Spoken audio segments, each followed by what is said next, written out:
제목이 뭐예요? 제목이 뭐예요?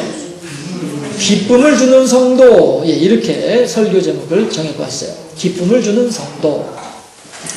그런데요, 여러분, 제가 지난주에는 7장에 대해서 별로, 본문에 대해서 별로 이렇게 얘기를 못하고, 본문과는 상관없는 다른 방향에서 다른 것을 소재로, 함께 이제 시간을 지내다 보니까, 7장에 대한 내용을 다시 한번 좀 살펴봐야 될 필요를 느꼈어요. 그래서 여러분들한테 이걸 한번 이제 좀 제기를 해드립니다. 바울은요, 고린도 교회를 참 많이 사랑했어요. 그것을 어떻게 알 수 있냐면요, 사람이, 자식을 향해서 잔소리하는 이유가 왜 그래요? 사람이 자식을 향해서 잔소리하는 이유가 뭐예요? 그렇죠. 잘 들어가는 거죠. 그렇죠. 자식이 정말로 저는 저 호적에서 파갔으면 좋겠다. 이렇게 만약에 그렇게 생각되는 자식이 있다고 한다면 그가 무슨 짓을 한들 뭔 소용이 있겠어요? 무슨 말을 하겠어요? 그렇죠. 그렇지만 사랑하니까, 좋아하니까, 또 잘 되기를 바라는 마음에서 그래서 이런저런 관심을 가지고 하는 말이, 관심을 표현하는 게 잔소리가 되는 것이죠. 해서 철이든 자식이라고 한다면 그 말을 단지 그냥 잔소리로만 듣지 않고 아이고 우리 어머니가 우리 아버지가 이렇게 나를 사랑하시는구나 이렇게 받아들이면은 서로가 아무런 문제가 없을 텐데 제가 지난번에 애니어그램 강의하면서 시작했었던 그 분당소년 철없는 아이 같은 경우에는 아버지 어머니가 하는 말에 대해서 잔소리로 듣고 기분 나빠하게 듣고 마음 상하게 듣고 그래서 이제 엉뚱한 방향으로 표현이 되고 이런 일들이 생겨나게 된다라고 하는 것입니다. 지금 바울이 고린도 교회를 특별히 더 사랑했구나라고 하는 것을 알 수 있는 이유가 오늘 제가 여러분들과 나누려고 하는 이 말씀 속에 그대로 녹아져 있어요. 자, 바울은요 적어도 4번의 편지를 고린도 교회에다 보냈어요. 그리고 그 중간에도 또 적어도 한 번은 직접 방문을 했어요. 이렇게 고린도 교회에 대해서 이렇게 아주 여러 번에 걸쳐서 여러 차례에 걸쳐서 관심을 기울이고 마음을 쏟고 사랑을 다했던 사람이 바울이었더라라고 하는 거예요. 그 결과 오늘 7장 말씀이에요. 그 결과 오늘 7장이에요. 그래서 그렇게 함으로 말미암아서 이제 고린도 교인들로 말미암아 내가 참 기쁘구나 이렇게 얘기를 하는 거예요. 그리고 또 12절에서도 분명히 말을 하기를 뭐라고 하냐면은 내가 너희들로 인해서 고린도 교인들로 인해서 내가 기쁜 이유가 있는데 너희들 때문에 기쁜 것도 아니고 나 때문에 기쁜 것도 아니야. 다만 하나님 앞에서 너희들의 아름다운 사랑이 증거되길 위해서 증명된 그것을 위해서 기뻐하고 있어 라고 얘기를 해요. 여러분들 기쁨의 의미가 우리들의 기쁨과 달라요. 우리가 부모로서 자식을 향해서 기쁜 것은 왜 그래요? 자식이 부모에게 효도를 할 때에 그때 부모들은 기쁘단 말씀이에요. 그런데 바울은 지금 고린도 교인들을 향해서 내가 너희들 때문에 기뻐. 오늘 설교 제목도 기쁨을 주는 성도인데요. 고린도 교인들을 향해서 바울이 하는 말이 참 기뻐. 내가 너희들 때문에 내가 참 기뻐. 기쁜데 내 기쁨이라고 하는 것이 너희들을 위한 기쁨도 아니고 또한 나를 위한 기쁨도 아니야. 내가 너희들을 위해서 적어도 5번 이상이나 너희들에게 관심을 기울이고 이런저런 얘기를 하고 이렇게 한 결과 너희들이 이렇게 아름다운 신앙의 성도로 세워졌는데 그것에 대해서 내가 이만큼 잘 해냈구나. 내 이런 성취감 때문에 기쁜 것도 아니야. 다만 하나님 앞에서 너희들이 아름다운 신앙으로 세워진 것 그것을 하나님께 증거하기 위해서 그것을 하나님께 드러내기 위해서 내가 기쁜 거야. 이렇게 얘기를 해요. 바울의 기쁨의 의미가 다르죠? 우리가 이제 오늘 본문을 한번 살펴보면서 오늘 본문이 아니라 7장과 연관되어져 있는 7장에서 우리가 볼 수 있는 단서를 가지고 고린도전서와 고린도후서와 본문을 여러 가지 군데를 이제 살펴보면서 과연 바울이 기뻐하는 이유가 무엇인지에 대해서 한번 살펴보도록 하겠습니다. 말씀드렸다시피 바울은요 적어도 고린도 전후서에 기록되어져 있는 것만으로 볼 때에 적어도 고린도 교회를 향해서 4편의 편지를 보냈어요. 그리고 적어도 한 번 직접 방문을 했어요. 그 사실이 고린도전서와 후서에 그대로 다 드러나지고 있는데요. 예. 해서 제가 편의상 제1서신, 제2서신, 제3서신, 제4서신이라고 편의상 이름을 붙여봤어요. 했을 때에 제1서신 같은 경우에는요. 어떤 내용이에요? 음행의 문제를 다룬 편지예요. 예. 그래서 고린도전서 5장 9절 10절 말씀을 한번 찾아보도록 하면은요. 예. 고린도전서 5장 9절과 10절 말씀을 한번 찾아보도록 합시다. 고린도전서 5장 9절과 10절 말씀이에요. 267쪽 신약성경 267쪽 고린도전서 5장 9절과 10절 말씀을 한번 보도록 합시다. 예, 다 찾으셨나요? 예, 합독합니다. 9절 말씀. 내가 너희에게 쓴 편지에 음행하는 자들을 사귀지 말라 하였거니와, 이 말은 이 세상에 음행하는 자들이나 탐하는 자들이나 속여 빼앗는 자들이나 우상 숭배하는 자들을 도무지 사귀지 말라 하는 것이 아니니, 만일 그리하려면 너희가 세상 밖으로 나가야 할 것이니라. 아멘. 이게 무슨 얘기냐 하면은 제1서신의 주제였던 거예요. 그러나 예, 이 제1서신의 주제는요, 예, 별다른 효과가 없었다는 것을 우리가 알 수가 있어요. 왜요? 그러니까 고린도전서 제2서신을 쓴 거죠. 그리고 이 책은 안타깝지만 요즘 우리들에게는 전달되지 않고 있어요. 이 편지는 요즘 우리들에게는 전달되지 않고 소실되고 말았어요. 예, 모르죠. 어디 이제 뭐 무덤이나 어디 이제 뭐 고고한 어떤 유적지 속에 섞여 있을런지는 모르겠습니다만, 적어도 아직까지는 우리들한테 바울이 고린도 교회에 보냈던 음행의 문제를 다루었던 편지 내용은 우리들에게는 전달되진 않고 있어요. 다만 제1서신의 주제가 이거였구나라고 하는 것을 알 수는 있죠. 그런데 다시 말해서 그랬을 때에 고린도 교인들이 제1서신을 받고 난 뒤에, 아이고 바울 목사님 우리들한테 이렇게 가르침을 주니까 우리가 목사님 따라서 목사님 말씀대로 우리가 음행을 금해야 되겠구나 했다고 한다면 얼마나 좋았겠어요. 그러면은 고린도전서 제2서신이 쓰여지지 않았겠지요. 그렇죠? 하지만은 예, 제1서신이 별반 소용이 없었어요.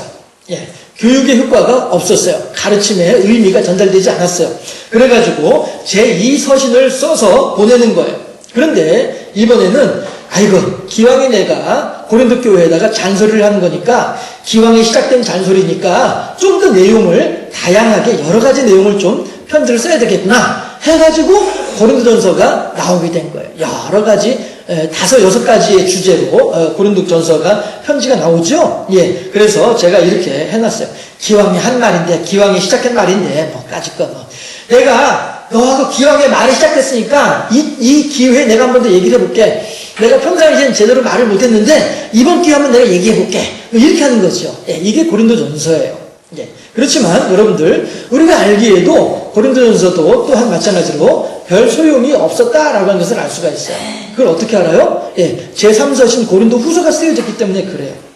그런데 고린도후서 앞에 고린도후서 내용 중에 보면은요, 어떤 내용이 나오냐면은 바울이 직접 고린도 교회를 찾아갔던 내용이 나와요. 고린도후서 1장이에요. 16절 17절 말씀. 고린도후서 1장 16절 17절 말씀. 고린도후서 1장 16절 17절 말씀. 다 찾으셨나요? 예. 함께 합독해보도록 할까요? 고린도후서 1장 16절 17절 말씀이에요. 합독합니다. 16절 말씀. 너희를 지나 마게도냐로 갔다가 다시 마게도냐에서 너희에게 가서 너희의 도움으로 유대로 가기를 계획하였으니, 이렇게 계획할 때에 어찌 경솔히 하였으리요? 혹 계획하기를 육체를 따라 계획하여 예 하면서 아니라 하는 일이 내게 있겠느냐? 아멘. 이게 무슨 얘기냐 하면은 바울이 마게도냐로 갔다가 유대로 갔다가 이런 유대 지방으로 갔다가 이렇게 하는 길에 그 길목에 뭐가 있었어요? 고린도 교회가 있었던 거예요. 네, 그러니까 마게도냐로 갈 때에는 아마 그 일이 바빠가지고 고린도 교회를 그냥 스쳐 지나갔을런지도 모르겠어요. 그런데 마게도냐에서 일 마치고 유대로 갈 때에는 다시 이제 고린도 교회에 들어가가지고 고린도 교인들한테 얘기를 막 이제 한 거죠. 여러분들 직접 이제 얼굴을 마주대하고서 하는 얘기예요. 그래서 그 뒤에도 나오는 말이 내가 여러분들 앞에 섰을 때에는 할 말이 없어요. 왜냐하면 내가 얼굴도 별로 못생겼고 키도 작고 몸도 연약하고 하다못해 눈에 안질도 있어가지고 여러분들 보기에 내가 참 초라한 사람인 것처럼 보여. 하지만 내 속에 있는 것은 하나님의 아름답고도 뜨거운 하나님의 말씀이야. 이런 것들을 얘기한 장면들도 나오잖아요. 예. 해서 이렇게 직접 바울이 고린도 교회에 방문을 했음에도 불구하고 바울의 고린도 교회를 향한 가르침은 별로 그렇게 교인들한테 어필이 되지 않았어요. 교인들이 바울 목사님이 이렇게도 우리들한테 간절하고도 간곡하게 이렇게 우리들에게 말씀을 해주시니 우리가 그 가르침을 따라야지. 이런 말을 하는 사람이 없던 거예요. 다시 말하면 노인네 말이야 뭘 이렇게 자꾸 잔소리를 하고 있는 거야. 귀찮게 시리. 이런 것밖에 안 된다는 것이죠. 참 고린도 교인들이 아주 완악하기가 보통이 아닌 그런 모습을 우리가 볼 수가 있는 거예요. 자, 그래서 이번에 이제 하는 얘기가 이제 제3서신이 나오게 되는 것이죠. 제3서신이 뭐겠어요? 고린도 후서가 되는 것이죠. 해서 제3서신이 고린도 후서가 아니라 제3서신이 이제 또다시 이제 쓰여지게 되는 거예요. 해서 이것은 눈물의 편지라고 해가지고요. 또 한번 찾아보도록 할까요? 2장 4절 고린도후서 2장 4절 합독합니다. 4절 말씀. 내가 마음에 큰 눌림과 걱정이 있어 많은 눈물로 너희에게 썼노니 이는 너희로 근심하게 하려는 것이 아니요 오직 내가 너희를 향하여 넘치는 사랑이 있음을 너희로 알게 하려니라. 이렇게 눈물의 편지를 또 바울이 고린도 교회에다가 보낸 거예요. 그러면서 그 보낸 목적이 뭐라고요? 넘치는 사랑을 알도록 하려고 하는 거야. 부모가 자식을 향해서 잔소리를 하는 것은 자식이 미워서 하는 것이 아니라 자식이 잘 되라고 하는 사랑의 언어란 말씀이에요. 그런데 이것을 사랑의 언어로 받아들이지 아니하고 귀찮게 하고 어렵게 하고 힘들게 하는 말로 받아들이게 되면 부모와 자녀의 관계가 어려워질 수밖에 없는 것이죠. 지금 바울과 고린도 교회의 관계가 지금 이렇더라라고 하는 거예요. 전에 제가 부천에 있을 때에 집사님이 한 분이 이제 교회 새로 이제 등록을 하셔가지고 신방을 하러 갔어요. 갔더니 그 집사님이 하는 얘기가 이제 그 아들 둘하고 이제 지내시는 분이에요. 여자분인데. 그때 이제 큰 아들은 직장 생활하고 결혼해서 직장 생활하고 있었고 작은 아들은 그 의대 본과 이제 들어가 있었어요. 그런데 이 양반이 하시는 말씀이 아이고 목사님 제가 있잖아요. 우리 둘째 아들을 얘기를 하는 거예요. 그러면서 둘째 아들이 고등학교 다닐 때에 그렇게 엉망진창으로 살았대요. 그래서 심지어 뭐라고까지 얘기를 했냐면 그 둘째 아들한테 이 엄마가 그런 얘기를 했대요. 너 내가 집에 강아지 한 마리 기르고 있는데 강아지 한 마리 더 기르는 셈 칠게. 강아지 2마리 기르는 셈 칠 테니까 그냥 그렇게 알고서 그냥 학교 졸업장이나 따라. 이랬대요. 그러니까 이 둘째 아들에 대해서 엄마로서 하는 만큼 하다가 포기해버리고 만 거야. 그리고선 하는 얘기가 그래도 미련이 있으니까 그래도 고등학교 졸업장은 따야 그래도 어디 가서 사람 노릇할 거 아니냐 해가지고 네가 무슨 짓을 하더라도 내가 그냥 가만히 내버려 둘 테니까 졸업장이나 따라 이랬대요. 개 한 마리 더 기르는 셈 칠게 이러면서 그랬더니 어떻게 이 아이가 어떻게 했는지 졸업장을 따긴 딴 모양이에요. 이러고서 군대를 갔네? 나이가 돼가지고요. 그런데 군대 갔다가 선임자를 잘 만났어요. 어떤 선임자를 만났냐면은 이 지독한 예수쟁이 선임자를 만났어.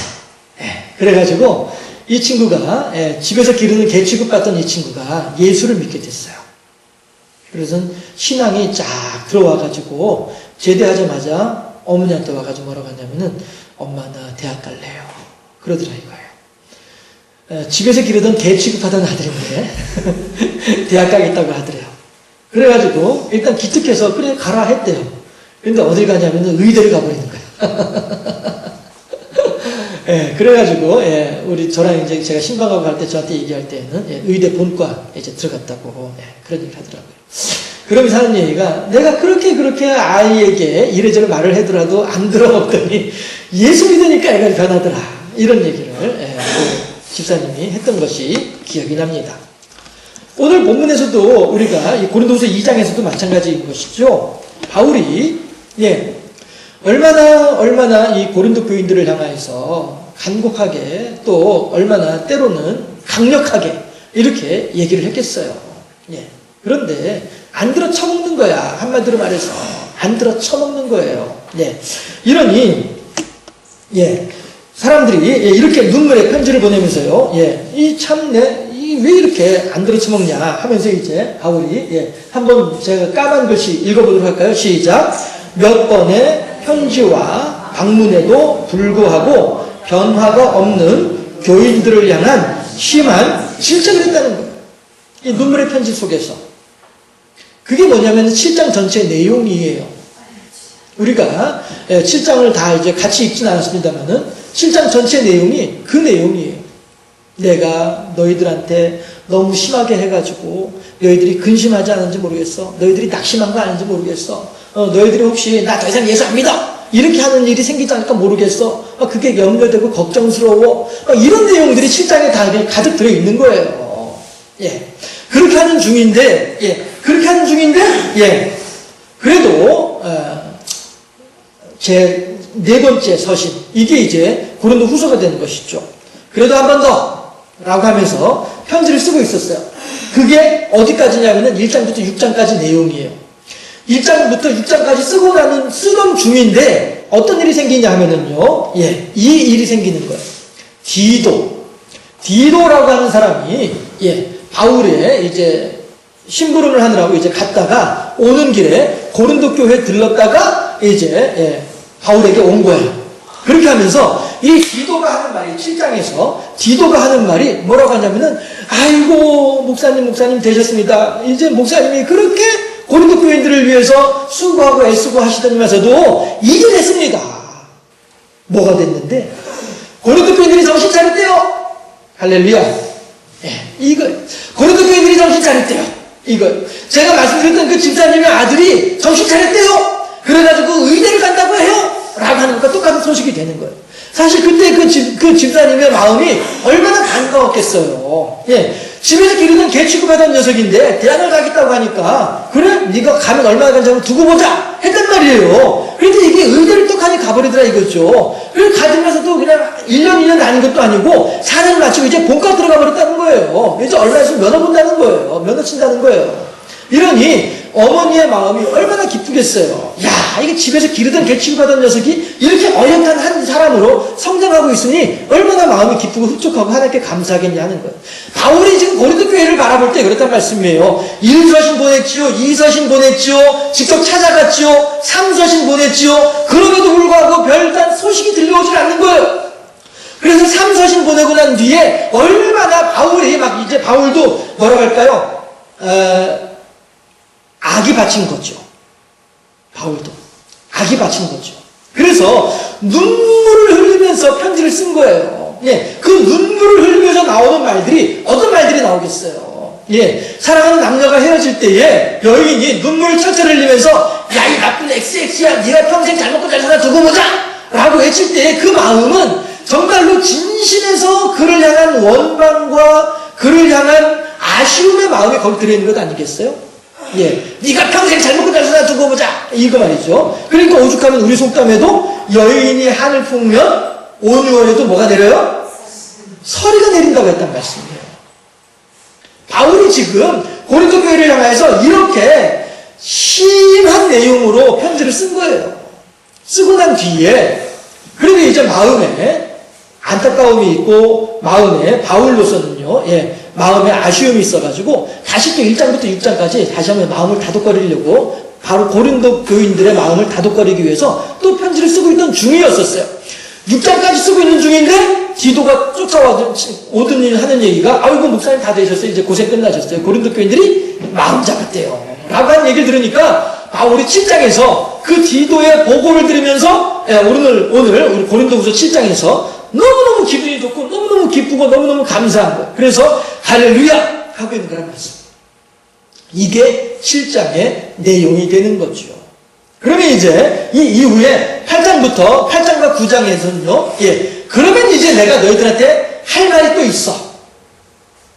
이게 참 어떻게 보면 잔소리꾼이죠. 예. 좋은 소식 들었으면은 얘들아 수고했다. 내가 디도를 통해서 좋은 소식 들었는데 너희들 열심히 신앙생활 열심히 잘했으면 좋겠어. 이렇게 해서 끝나면 좋을 텐데 예. 그래도 또 고린도 교회들한테 하고 싶은 말이 있는 거예요. 그래서 헌금의 문제 8장과 9장에서 헌금은 이렇게 해야 되는 거야 저렇게 해야 되는 거야 라고 하면서 이제 헌금의 문제를 이야기를 하고요. 그 다음에 이제 11장부터 13장 10절까지 또 이제 이런저런 이제 또 나머지 이야기들을 얘기를 하고 그래서 이제 마무리하는 것이 이것이 이제 바울의 편지 내용이에요. 자, 한번 보실까요? 1서신 보냈었어요. 음행의 관계 문제 때문에 1서신을 보냈어요. 그런데 그 1서신은 지금은 우리들한테 전해지지 않고 있어요. 2서신을 보냈어요. 그러면서 기왕에 잔소리 시작했으니까, 기왕에 말문 터졌으니까, 고린도한테 길났으니까 하면서 이제 더 많은 내용으로, 다양한 내용으로 이제 고린도 교인들한테 하고 싶은 말을 다 해버렸어요. 예. 그래도 고린도 교인들로부터 좋은 소식이 들려오지 않는 거예요. 그래서 바울이 직접 고린도 교회를 찾아갔어요. 찾아가서 한 번 더 여러분들한테 내가 말을 한다라고 하면서 얘기를 했어요. 그랬는데 바울이 겉모양으로는 카리스마가 없었어요. 예. 여러 가지 성경의 내용들을 보면은 겉모양으로는 사람들한테 위압감을 주지 못하는 카리스마가 없는 예, 하찮은 존재로 여겨지는 이런 사람이 바울이었던 것 같아요. 네. 그래서 직접 찾아가는 것으로도 별 소식이 없어요. 그래서 3서신 아주 그냥 눈물의 편지 그렇지만 거기에는 아주 심한 말이 내용이 들어있는 그런 편지를 보낸 거예요. 예. 그게 이제 3서신이죠. 해서 2서신이 고린도 전서이고요. 우리들에게 지금 전달되고 있는 2서신이 고린도 전서이고 3서신도 소멸되고 지금 우리들한테 전달되지 않고 있어요. 4서신이 고린도 후서인 거예요. 그래서 고린도 후서 같은 경우에도 1부, 2부로 나눌 수 있는 거예요. 그래서 고린도 후서 1부가 1장부터 6장까지 고린도 후서 2부가 8장부터 13장까지 이렇게 나눌 수가 있는 거예요. 그런데 7장에서 어떤 일이 벌어졌어요? 고린도 교인들이 하나님을 향하여서 마음을 돌이켰더라. 이게 기쁨을 주는 성도란 말씀이죠. 결국은요, 우리들도 어느 때에 자식을 보면서 어느 때에 기쁘고 즐거워요. 이 자식이 어엿하게 자기 역할을 감당하는 그런 사람으로 성장할 때에 부모들은 기쁘고 즐거운 것 아니겠어요? 하나님께서 지금 바울을 통해서 우리들에게 보여주시는 마음이 그 마음이란 말이에요. 하나님께서 지금 바울을 통해서 주시는 마음이 하나님의 보여주시는 하나님의 마음이 뭐냐면은 교인들이 그렇게 믿음으로 든든하게 세워져 갈 때에 그때 하나님의 마음도 흡족하다라고 하는 것이죠. 그때 하나님도 이 성도들로 인해서 기쁨을 만끽하시게 된다라고 하는 사실이에요. 우리들이 하나님을 기쁘게 하는 사람이 되어야 되겠습니까? 하나님을 슬프게 하는 사람이 되어야 되겠습니까? 대답해 보세요. 자, 1번 하나님을 기쁘게 하는 사람이 되어야 된다. 2번 하나님을 슬프게 하는 사람이 되자. 몇 번? 할렐루야. 우리가 다 하나님을 기쁘시게 하는 사람이 되자 하는 거예요. 하나님께서는요, 제가 예로 들었던 그 집사님처럼 내가 집에서 강아지 한 마리 더 기르는 셈 칠게. 예. 이런 사람이라 할지라도 그 엄마는 차마 그래도 그 아이를 예, 포기할 수 없는 거예요. 고등학교 졸업장이라도 따라. 먹여주고 재워줄게. 용돈 줄게. 고등학교 졸업장이라도 따라. 예. 대치국하면서도 불구하고 고등학교 졸업장 따라. 이게 부모 마음이란 말이에요. 끝까지 포기할 수 없는 게 부모 마음이듯이 하나님도 마찬가지로 우리들을 향해서 끝까지 우리들을 포기하지 못하시는 거예요. 그러니까 바울이 고린도 교회를 향해서 한 번 접촉했죠. 2번 고린도전서로 접촉했죠. 3번 직접 찾아가서 접촉했죠. 세 번째 서신으로 접촉했죠. 예. 그러고서도 안 되니까 4번째 고린도 후서로 또 접촉하려고 하던 중에 7장에서 디도의 보고를 받으면서 기분이 좋아졌던 그런 말씀이에요. 그 세월 동안 바울이 얼마나 고린도 교회를 향해서 애를 끓이고 속을 썩이고 마음을 상했겠냐라고 하는 것이죠. 이것이 바로 우리들을 향한 하나님의 사랑이에요.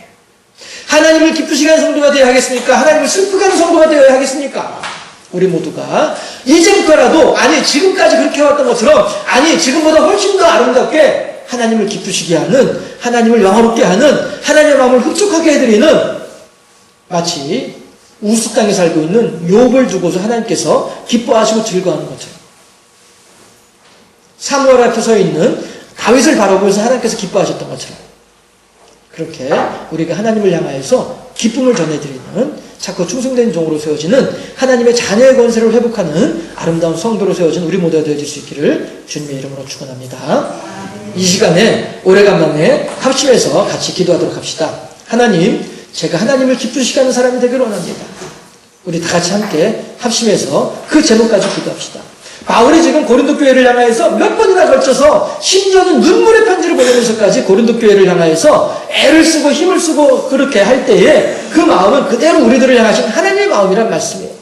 하나님께서 우리들을 향해서 지금 그렇게 간절하게 간곡하게 우리들을 부르고 계시는데 하나님, 제가 하나님을 기쁘시게 하는 사람이 되기를 원하나이다. 마음에 굳은 결단하면서 그 한 가지 제목 가지고 합심해서 통성으로 기도하도록 하겠습니다.